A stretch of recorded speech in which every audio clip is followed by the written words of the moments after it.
ઓમ શ્રી પરમાત્મને નમઃ.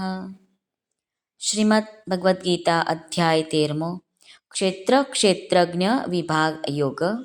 આજે શ્લોક ક્રમાંક 28 વિશે થોડુંક સમજીએ.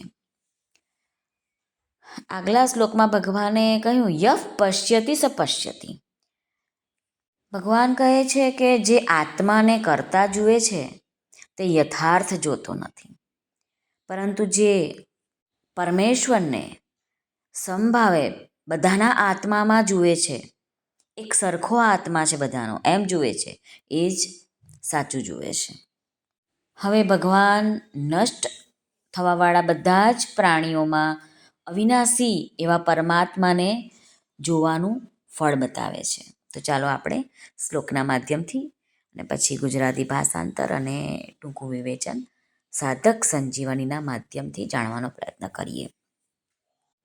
શ્રી ભગવાન ઉવાચ સમં પશ્યન હિ સર્વત્ર સમવસ્થિતમીશ્વરં નહિ નસ્ત્યાત્મનાત્માનં તતો યાતિ પરાં ગતિમ.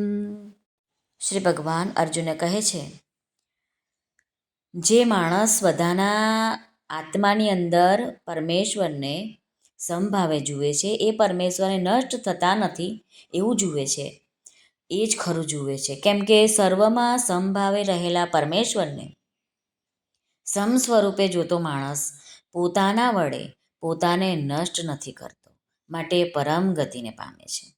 એટલે કે શરીરનો નાશ થવાને લીધે પોતાના આત્માનો નાશ થાય છે એમ માનતો નથી.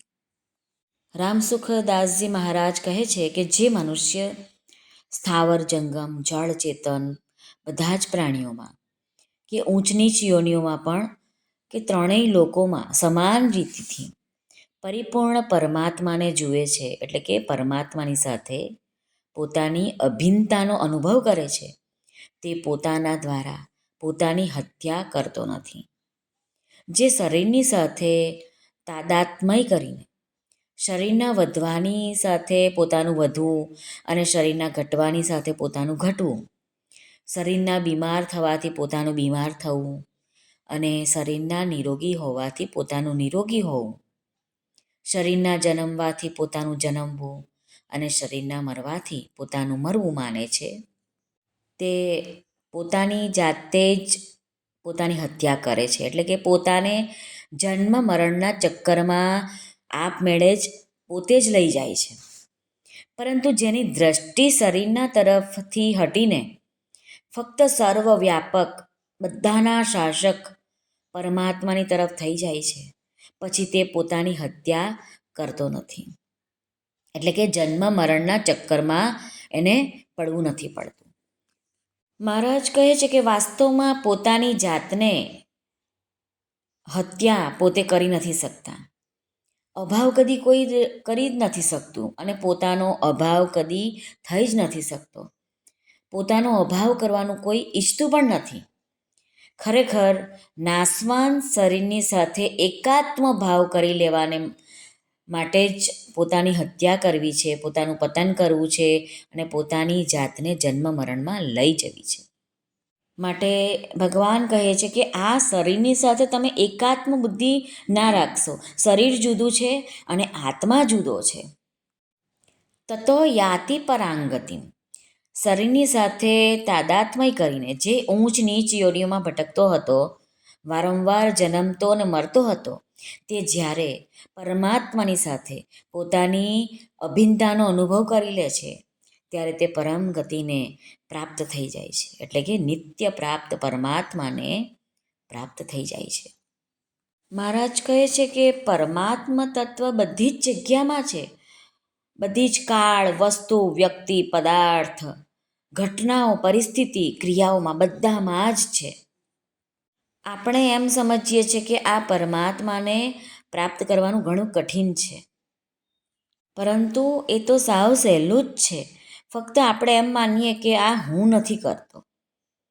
આજે આપણને આ સંસારનું છે પણ દેખાય છે કે આ વસ્તુ છે, પણ તે સંસારનું નથી.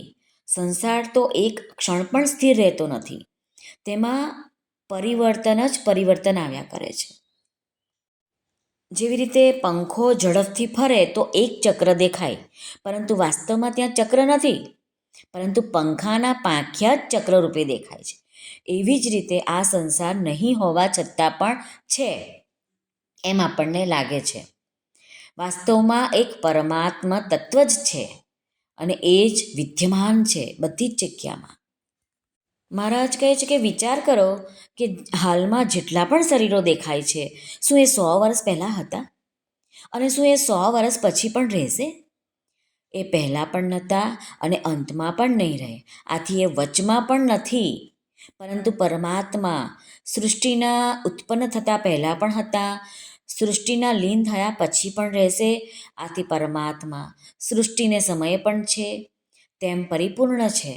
જે પહેલાં પણ ન હતો, પછી પણ નહીં રહે, તે અત્યારે પણ નથી.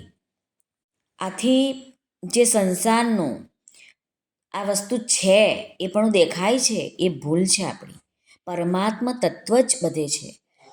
એ પરમાત્મા તત્વના સત્યથી જ આ અસત સંસાર મોહને કારણે સત્યની જેમ દેખાય છે.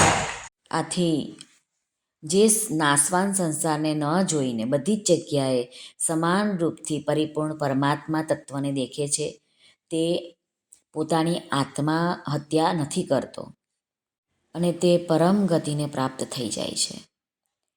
શ્રી કૃષ્ણ અર્પણમસ્તુ. સર્વને ભાવથી જય શ્રી કૃષ્ણ. રાધે રાધે. હરિઓમ તત્સત. જય ગુરુદેવ દત્ત. જય સ્વામિનારાયણ. જય માતાજી. નમઃ પાર્વતી પતે. હર હર મહાદેવ. હર સિદ્ધેશ્વર મહાદેવની જય. આજના આનંદની જય. સર્વનું કલ્યાણ કરો, સર્વનું કલ્યાણ કરો, સર્વનું કલ્યાણ કરો.